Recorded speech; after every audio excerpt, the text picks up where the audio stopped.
En visionnant cette vidéo de 3 minutes, vous pourrez valider ou consolider votre compréhension du sous-thème intitulé « Climat du futur » vu en enseignement scientifique de terminale. Pour aborder l'étude du climat du futur, il faut avoir compris ce qu'est le climat, qu'il a évolué par le passé, que l'atmosphère est un compartiment essentiel dans la compréhension de cette évolution. On sait que les gaz à effet de serre générés par l'activité humaine font évoluer le climat depuis environ 200 ans. Le réchauffement climatique est manifeste, bien que ces gaz ne restent pas en totalité dans l'atmosphère pour l'instant.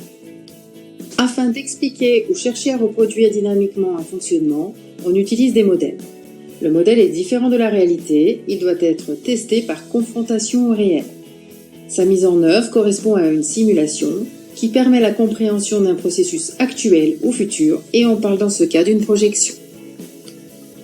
Il peut être manipulatoire, on parle alors d'analogie, c'est un modèle physique, un montage, une maquette. Le modèle peut également être numérique, intégrant alors plusieurs paramètres.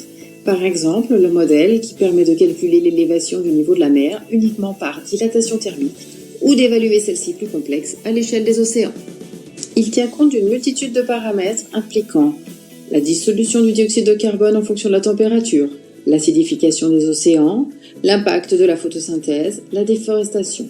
Ces activités sont mises en équation pour obtenir un modèle climatique modifiable selon si les résultats obtenus sont réalistes ou pas. Plusieurs dizaines de modèles globaux existent, prenant en compte des paramètres atmosphériques, des paramètres de surface comme l'albédo, ou encore des paramètres océaniques comme les courants océaniques. On intègre aussi les effets de la poussière volcanique, le cycle de l'eau, du carbone, les émissions industrielles ou la déforestation. Les projections incluent par exemple l'évolution de la température, des précipitations, les impacts sur les écosystèmes. À partir de données passées, le modèle est testé. S'il anticipe bien les observations, alors on peut avoir confiance en ses projections pour l'avenir. Sinon, il n'est pas fiable. Diverses hypothèses et 23 modèles ont servi de base au GIEC pour établir les conséquences climatiques à l'horizon 2100. Les scénarios RCP, établis par le GIEC en 2018, correspondent à 4 évolutions de la concentration en gaz à effet de serre. Le GIEC alerte les gouvernements et organisations internationales telles que l'ONU quant aux conséquences probables d'un réchauffement climatique. Des politiques climatiques communes ont été prises sur la base de ces rapports, par exemple à la COP21 à Paris en 2016. Sont-elles suffisantes ?